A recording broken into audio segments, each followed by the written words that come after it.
Hi, everyone, and welcome to Lit Café. My name is Trevor Freeman. I'm here on behalf of the Western North Carolina Historical Association, where I'm the Public Programs Director.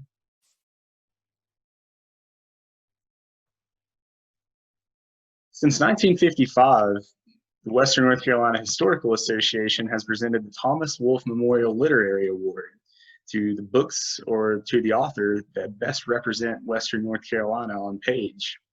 Last month, we looked at the first winner, Wilma Dykeman's 1955 work, The French Broad.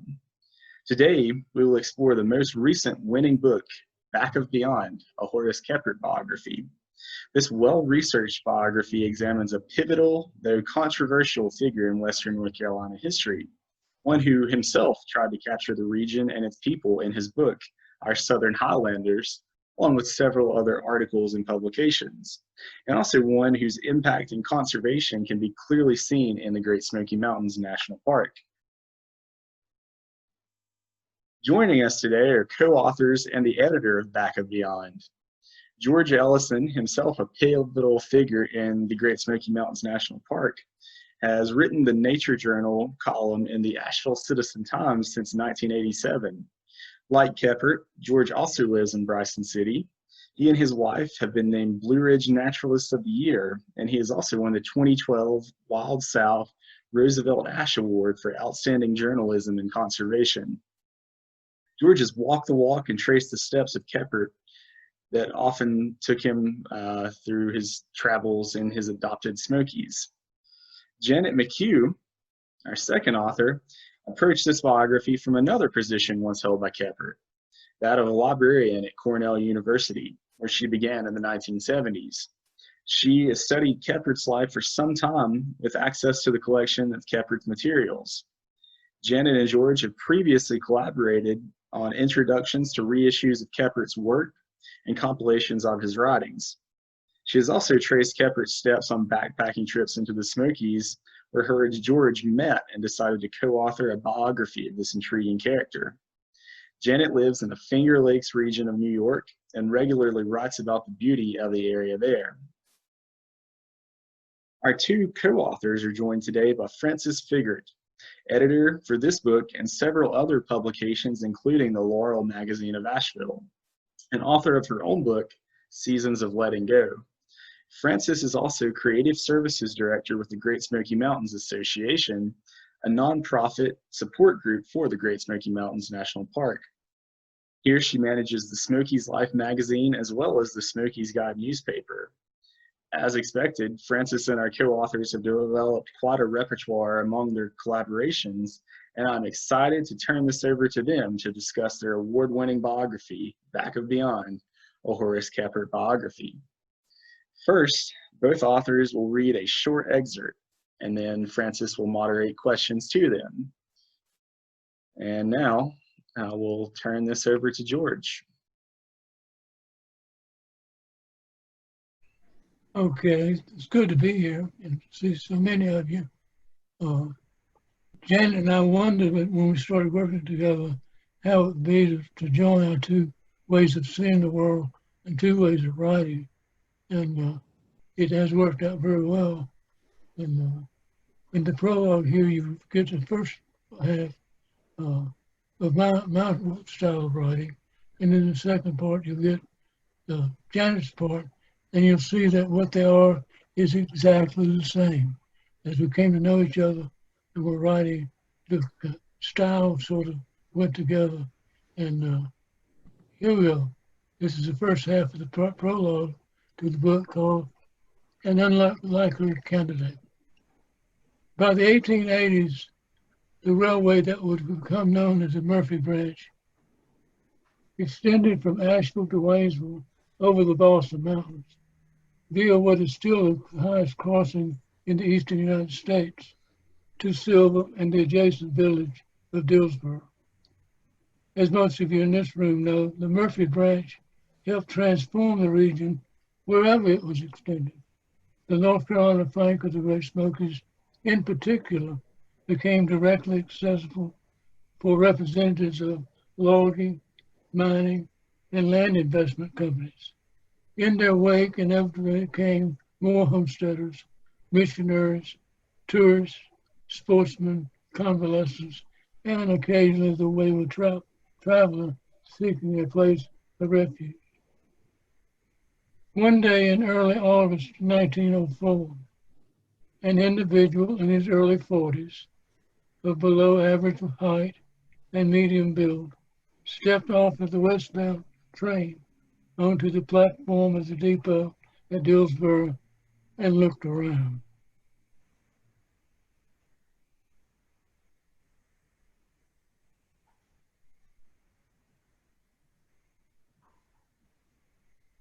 Horace Kephart, having just left behind a wife and 6 children, as well as a botched career as a librarian, seemed an unlikely candidate for anything more than an obscure existence. But Kephart did not merely extract the information he needed from the region and then depart. He ended up staying, and in doing so, he became the writer most closely associated with Great Smoky Mountains National Park, which he helped found. His camping and woodcraft is established as one of the cornerstones of American outdoor writing. And in the place of Our Southern Highlanders, first published in 1913 as a classic in both Smokies literature and regional American literature, is secure. This biography attempts to piece together the varied incidents in Kephart's life that took place in Pennsylvania, Iowa, Massachusetts, New York, Italy, Germany, Austria, New Jersey, Connecticut, Missouri, Ohio, Washington, D.C., and the Great Smokies of North Carolina and Tennessee, while at the same time evoking recurrent themes as they emerged and evolved through the years. Janet? Thanks, George. A biography is not only the story of a subject, but also the major figures in his or her life. Kephart's father, Isaiah, for example, was a pervasive influence, especially in regard to their shared and somewhat idealized admiration for all things associated with a pioneer lifestyle. Despite some differences, the two remained close until Isaiah's death in 1908. Kephart and his wife, Laura, maintained a sometimes enigmatic yet constant relationship. Even though their attempted reconciliation in 1909 failed, and they were essentially estranged for the last 3 decades of their marriage, they corresponded regularly and both attended a family reunion that took place in New York City in 1927. Bob Barnett, who appears as himself in Our Southern Highlanders and in Camping and Woodcraft, and as the fictional character Tom Buford in Smoky Mountain Magic, met Kephart soon after his arrival on the Smokies.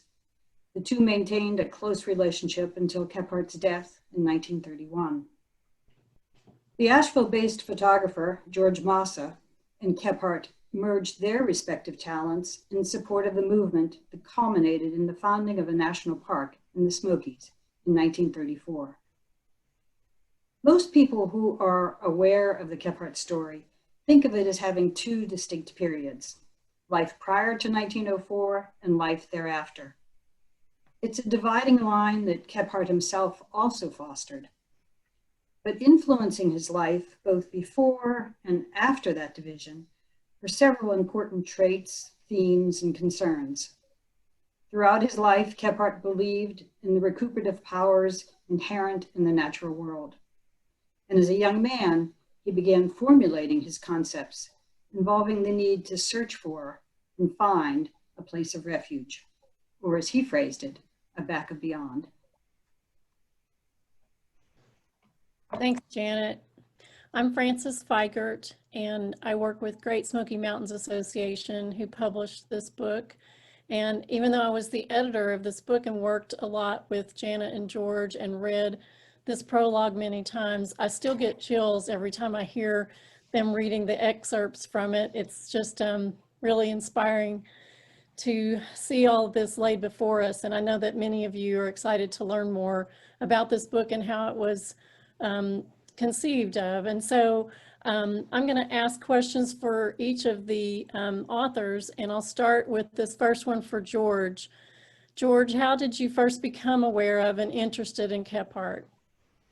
Well, I'd always been interested since I was a kid in outdoor literature, Stuart Edward White, and Zane Grey, and that sort of thing. And then when I was in graduate school at South Carolina in the early 70s, I took a course in outdoor literature of the Old South. And that's very much the area that Kephart fell into. So I ran across him in that way.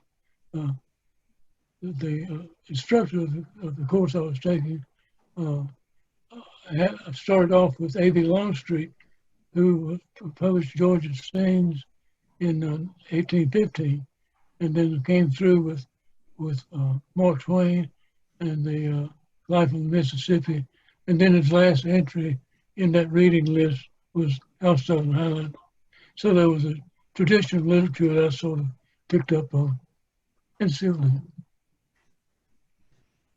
And I'll ask the same question of Janet. And with this question, I believe that we're going to show a slide. Janet, how did you first become aware of and interested in Kephart in such a way that paralleled George's interest? Well, as you can see, it's been a long journey. This is a photo of George when he wrote that biographical introduction, around the time that he wrote his biographical introduction to Our Southern Highlanders, and a picture of me and my husband, Bob Kibbe, on one of our backpacking trips in the Smokies. My husband had a copy of Camping and Woodcraft. In fact, I have his old copy right here. And we were two city kids who knew nothing about camping and woodcraft. I had grown up in Pittsburgh. My husband had grown up in cities all over the world. So Kephart gave us our basics on how to build a fire, if nothing else. But we really, honed our skills in those early backpacking trips in the Smokies and other national parks. And I think, like Kephart, it was a time to move away from the stresses of life, whether those were grad student days or working troubles. But it was a place of refuge for us as well.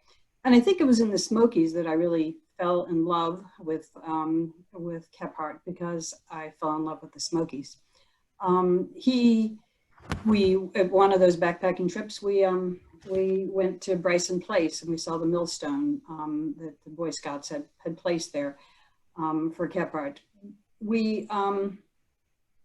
So we certainly learned a little bit about Kephart, but when I went to grad school at the University of Michigan, I had to do a research paper, and for a research methods class, and the person I chose was Horace Kephart. And I cited, even though I hadn't met George yet, I cited his introduction to Our Southern Highlanders, and it was one of the few biographical pieces about Kephart at that time, other than short entries in biographical dictionaries.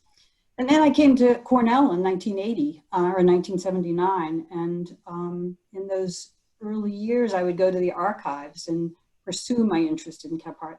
It's interesting how a person becomes part of your life, and trying to find out more about that person becomes, it's like a mystery that you pursue for many years. But then kids and a busy job that had nothing to do with Kephart kept me away from doing any additional research until the mid-90s, when a friend of mine asked me what was on my bucket list. And I said, do something with my Kephart research. And she asked me what was stopping me. And I thought, I'm not quite sure what's stopping me. So I applied for and got a research leave and went to St. Louis, where I learned so much more about Kephart's early life. Went to Brown University and discovered the Koopman archives, which had a lot of correspondence between Kephart and Koopman, and also Western North Carolina. I didn't have a chance to meet George at that visit, although I met George Frizzell in the archives at Western. George and I were supposed to meet for dinner, but something came up that we it was again another missed opportunity.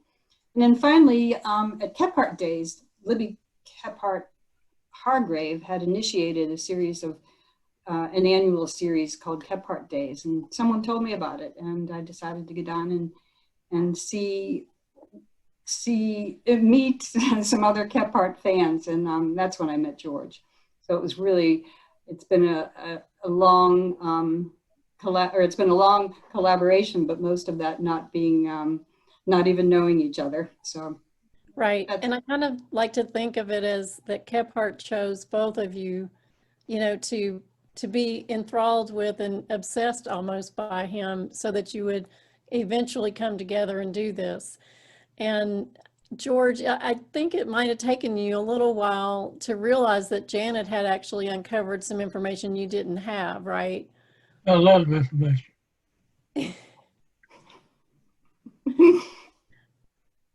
Well, and did that take a little time for you to come to terms with that?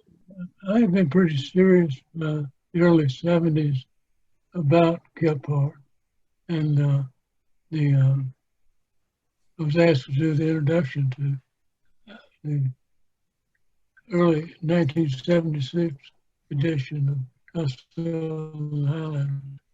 So I thought I knew right much about Kephart, but I kept hearing rumors of some things that had happened, including an attempted suicide in St. Louis. And I was astonished when Janet sent me the paper that she wrote. Have any of you ever done this? Somebody sends you something to read, maybe 20 pages long, and you think maybe, well, I already know all this. This is something I know. So I set it aside. And then during one of the Kephart days when Janet was here, I happened to read the second part of her paper, and I was stunned because there was information there that I hadn't run across. So That's amazing how that worked out. And George, what is your favorite passage from Kephart's writings? And talk a little bit about that.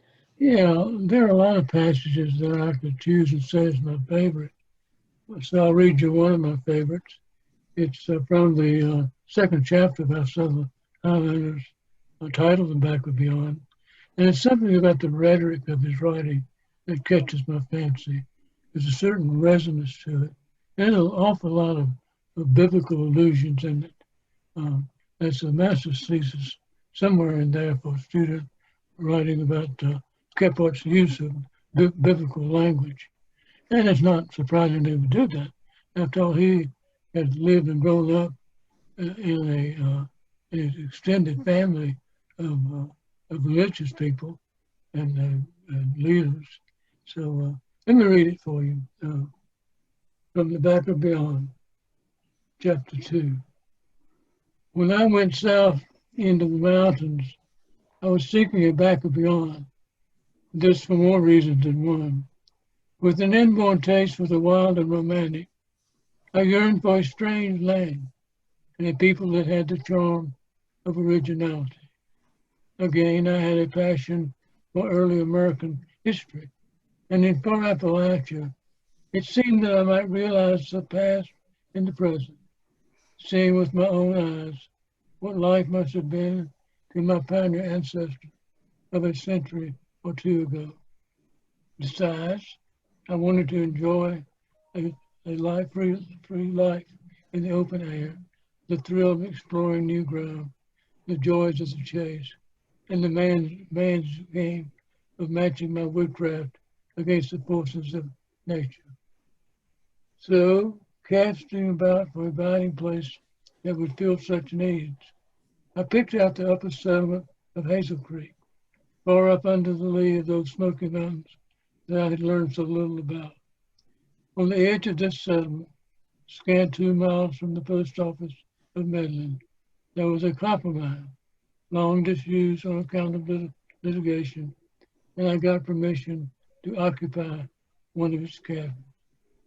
A mountain settlement consists of all who did their mail at the same place. Ours was made up of 42 households, about 200 souls, scattered over an area 8 miles long by 2 wide. Now these are airline measurements. All roads and trails wiggle and windle around, so that some families were several miles from a neighbor. 15 homes had no wagon road.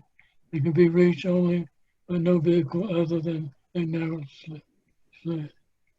Quill roads had not even a sled path, but journeyed full 5 miles by trail to the nearest wagon road. It's gets it set, and from there on he studies the people around him, lifestyle, and produced the book, Our Southern Highland. It's a beautiful passage. And Janet, I might ask you the same thing. What would you choose as your favorite passage to share from Kephart's writings, and why? Yeah, there are lots, because he is a wonderful writer. I think one of the pieces that I like an awful lot is Kephart was asked by his congressman, Zebulon Weaver, to write, a summary of why the Smokies should be the area that would be protected by a national park. And on Christmas Day, Kephart wrote an 8-page letter explaining why the Smokies were so important. And I think the opening sentence of his response, or the opening sentence of one of his paragraphs, for me captured what I felt the first time I saw the Smokies. So I thought I'd read a paragraph from that. But he says, "For wild beauty and grandeur, I have seen nothing in Eastern America that equals the Smoky Divide in its outlooks. Over a good part of this range, the primitive forest still stands, and it's the most varied forest in the world today. It should be realized that in climbing from a river valley to one of those Smoky Mountain summits, a matter of a few miles, one ascends through different floral zones corresponding to the climatic zones, and so sees as great a variety of wild vegetation as if he made a lowland trip from mid-Georgia to southern Canada. Long ago, when Asa Gray, the botanist of Harvard, was in western North Carolina, he said that in a 21-mile jaunt, he identified a greater variety of native forest trees that could be found in crossing Europe from England to Turkey, or going across our continent from Boston to the Rocky Mountain Plateau. If he'd come a little further west into the Smokies, he would have found still more."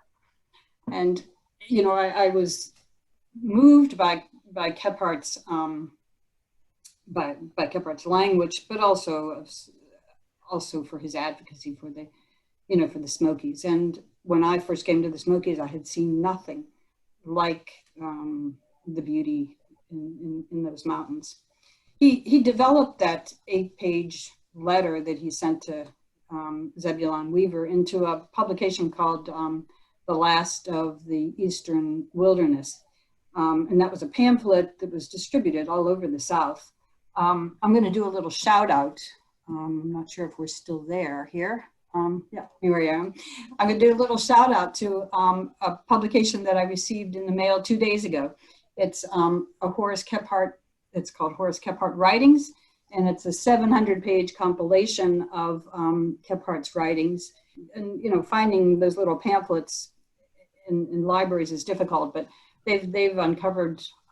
This is they being May Claxton, who teaches at Western Carolina University, and George Frizzell. They're the editors of this publication, and it's a really nice companion. If you have read the biography of Horace Kephart and you're interested in reading more of his works, then I'll be the salesman for May and George's book. It's really terrific.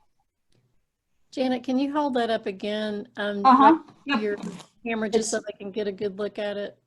Yep, it's called Horace Kephart's Writings, or it's called Horace Kephart Writings. It's by May Claxton and George Frizzell, and it's published by the University of Tennessee Press. Thank you. I'm not sure if it's in the bookstores yet. As I said, mine came in the mail 2 days ago, and George got his as well. So yeah, it's just released. Yes. Thank you. And so, George, I have another question for you. Was there anything in particular that you learned about Kephart through your research for this book that stood out as surprising or contrary to your previous conceptions? Yeah, there were a lot of things, Francis. One of the most surprising to me is what a large role, Kephart's father, Isaiah Lafayette Kephart, played in his life and in the creation of Our Southern Highlanders.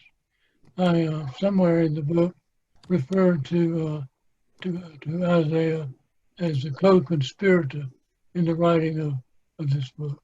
So I'm going to read just a few sentences from the area where we covered that in the biography. Isaiah was quite a character, quite a man.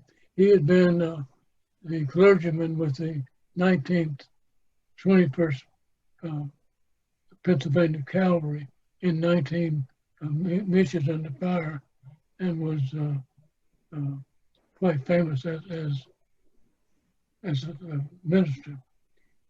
Isaiah Kephart was an imposing figure. His influence on his son's life and career, especially during this transition period, can't be overestimated.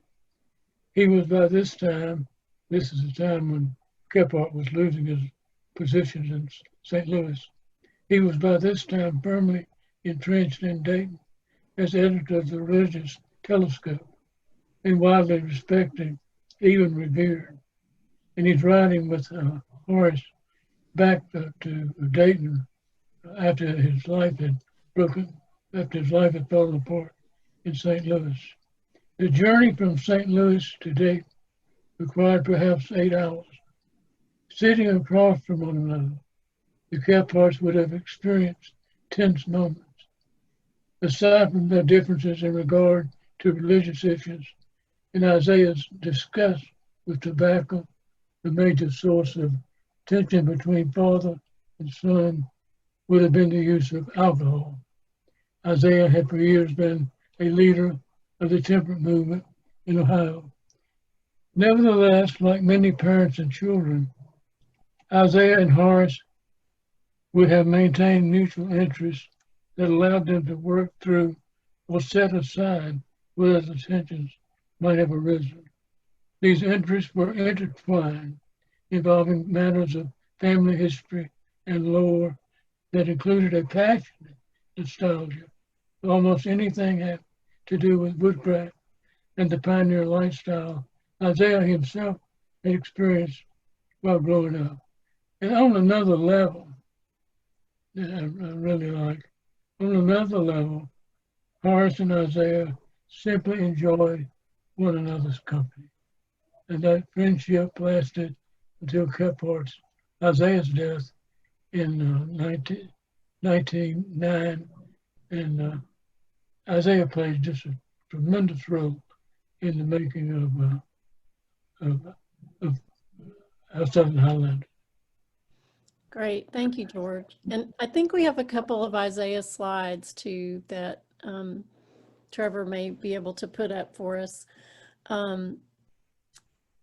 So Janet, for you, was there anything in particular that you learned through your research that stood out that you hadn't known about previously? Yeah, I agree with George. There was a lot that we learned. I think one of the more interesting pieces for me was seeing Kephart's struggle as a writer. I mean, I think of Kephart as being this beautiful writer of nonfiction. You know, his sentence structure flows. His sentence structure is wonderful. The narrative flow is beautiful. He, injects little characterizations or humor, and so even when it's a dry topic, you're engaged with his writing. But in the 20s, he was really trying to become a fiction writer, and it was interesting to see Kephart as a vulnerable writer during those 20s. I mean, he struggled with trying to write his novel, Smoky Mountain Magic, through almost that decade, throughout that decade. And he wrote a couple other pieces of fiction, but through the correspondence with his son Leonard and through correspondence with his wife Laura, you could really see him trying over and over again to write that novel. And he had, you know, a whole bunch of books on his bookshelf on writing fiction, plot summaries, and I think he had the tools, but, you know, making that leap, for me, it was just, it was elucidating to see how hard it is to move from one genre to another. So I think that was a surprising, and it was surprisingly well documented as well, even the correspondence with publishers. George? So I'm not going to start writing a novel, I decided. My next question is for George, and what I'm wondering is, how do you feel that Janet's talents and skills complemented your own in working on this project, and how did you like working with her? Oh, she was no help at all. The whole 10 years was drudgery. No, she's an outstanding librarian, recognized throughout the profession. And she brought skills to the writing and researching the book that I didn't have. She had a thorough knowledge of research materials and had access to them at Cornell University. And she's just a fine person, and part of this, putting together this book, part of the pleasure in it has been working with Janet. Janet? Thank you, George. I'll let you. Well, thank you, George. That. Yeah, no, I think we certainly have a mutual admiration society. And, you know, I couldn't have written this book without George. I mean, George lived in Western North Carolina. I was a visitor to North Carolina. He was a naturalist, and he's still trying to teach me how to identify ferns. You know, he's a wonderful writer. And so I learned a lot through that process. And if George says that, you know, he can't tell whose writing is whose in our book, that's, you know, a compliment to his subtle teachings. But, you know, I think the thing that I most appreciated was becoming friends with George and Elizabeth. You know, I could watch Elizabeth take a white canvas, a blank canvas, and turn it into an extraordinary painting of you know, some area that we had visited. I could, you know, get to know George's dogs so that they, you know, were no longer afraid of me. But, you know, I think for me, becoming friends with George and Elizabeth was the highlight of our working together. And George and Elizabeth, as many of you know, live out in their own back of beyond on the very edge of the Smokies in a cabin, and it's not too unlike Kephart's. Probably has a few more modern conveniences. But one of the questions I have for George is, you know, when you and Elizabeth chose to live that way, was that partially influenced by your interest in Kephart, or was that already who you were when you decided to live in your own back of beyond? Oh, it was totally coincidental. People bring that up all the time. Which version of this would you like to hear? Whichever you like. We decided in the early 70s, I was teaching at Mississippi State, and I'd gotten tired a little bit of the academic world. So I wanted to live somewhere where I could become a writer on my own. And Elizabeth wanted to become a professional artist. So we were leaving that world of academia. And we, at that point in time, could literally have gone anywhere that we wanted to go, do anything we wanted to do. But I had been coming here to the Bryson City Smokies area, researching the Kephart introduction to the 1976 University of Tennessee reissue of Our Southern Highlanders. And so I had fallen in love with the mountains, just coming here to research. I said, well, why don't we go live in the Smokies? Elizabeth looked at me and said, why not? And so we came and found a wonderful place to live near Bryson City. It was one of those things that it worked out, and that's it. Well, I'm so glad you did. And I think we may have some slides to show, and I'm not sure, maybe that function's not working right now, but one of the things that I wanted to draw out was the connection that Kephart had to Cornell, where Janet has worked and lived for years. And Janet, the Cornell University played a huge role in the stories of Horace Kephart and his wife Laura and his 6 children. And how has living and working at Cornell informed your insights into Kephart's life? Yeah, it's funny, when I talk to North Carolina friends, they're surprised that I run into Kephart all the time here in the Finger Lakes region of upstate New York. But I do, and in surprising ways. There's a tombstone in the Ithaca City Cemetery for Horace and Laura Kephart.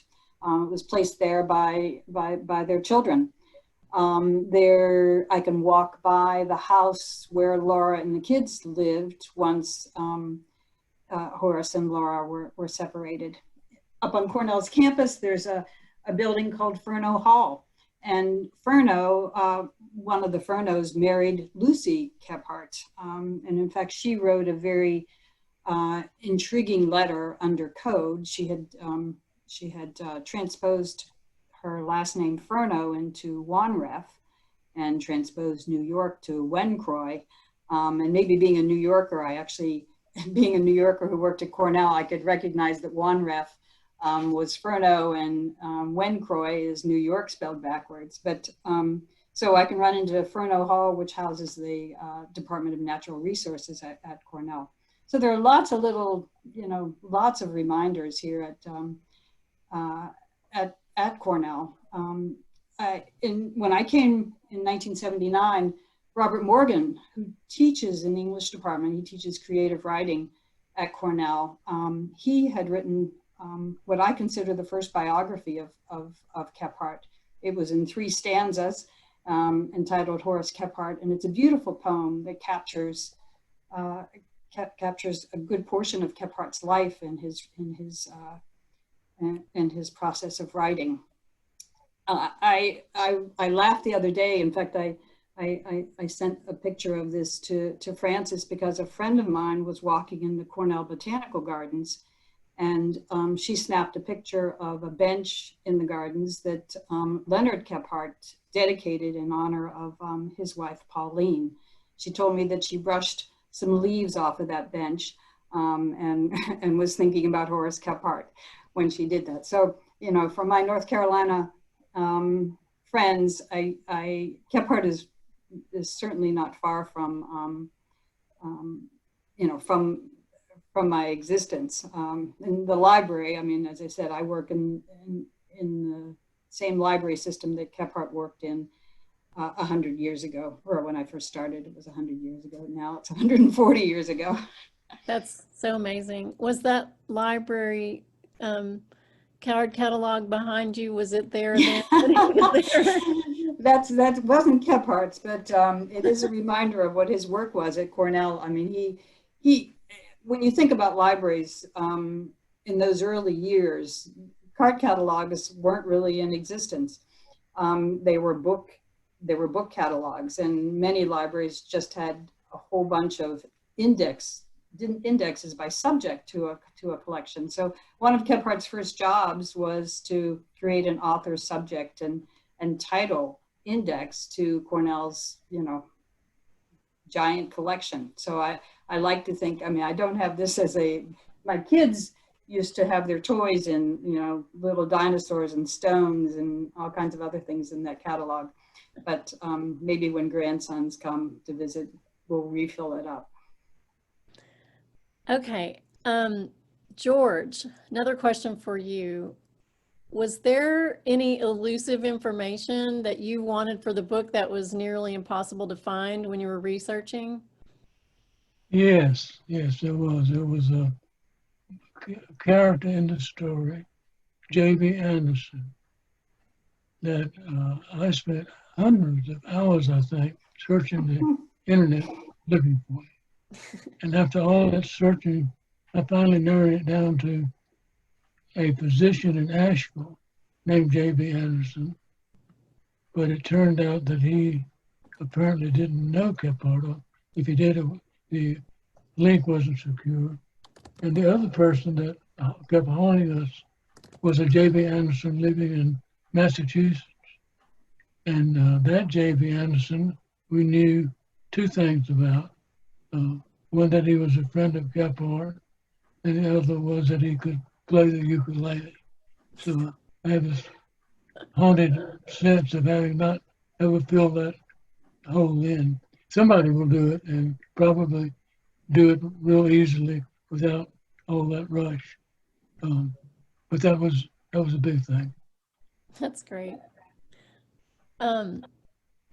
Janet, you have said that, like Kephart, you believe that librarianship offers a better field for mental gymnastics than any other profession. Why is that, and why do you think Kephart was attracted to this field?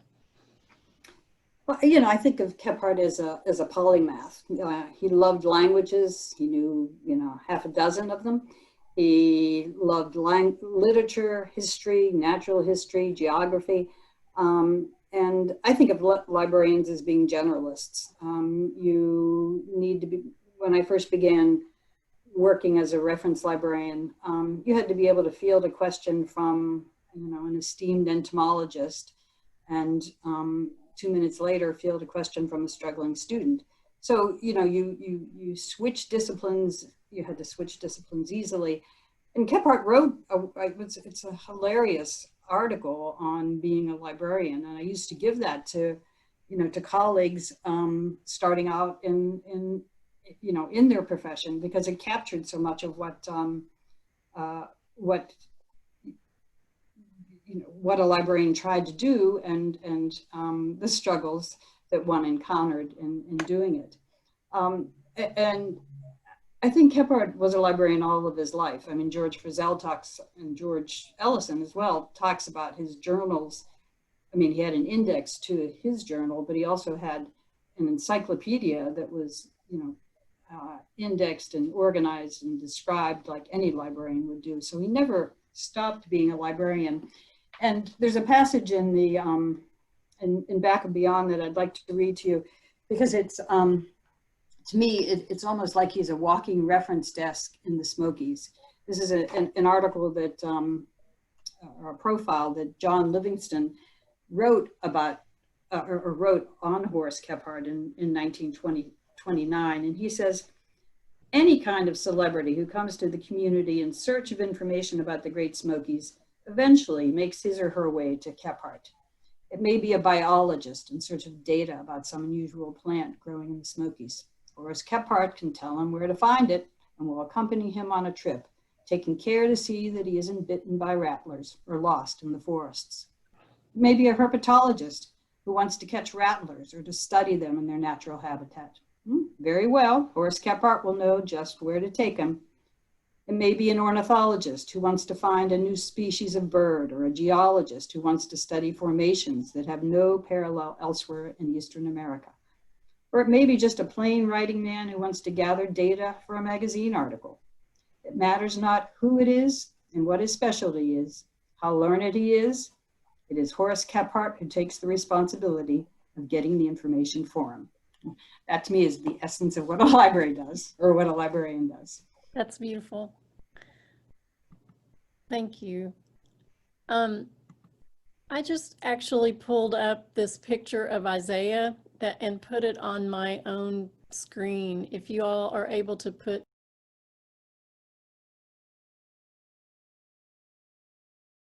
Well, thank you all for participating in the program today, and we apologize for the technical difficulties. I would like to remind everybody also at this time about the Great Smoky Mountains Association. the nonprofit that supports the Great Smoky Mountains National Park, you can purchase Back of Beyond through the Great Smoky Mountains Association, with profits and proceeds going to good causes. I would also like to recommend and remind everyone that the Western North Carolina Historical Association is hosting a hike in the Smokies on Saturday, October 24th. This hike is slated to be led by another player in the Back of Beyond riding effort, in this case, Dan Pierce, the historian who wrote the introduction and preface to the book.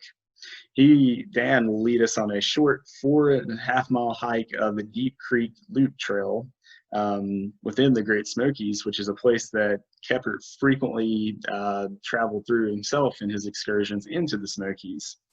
This event is limited to members only, but it is free to these supporters. If you're interested in becoming a member and attending the event, please see the event page at wnchistory.org/events. Again, that's wnchistory.org/events. And also see our website to become a member. Thank you all, and we hope to see you in the future for more events.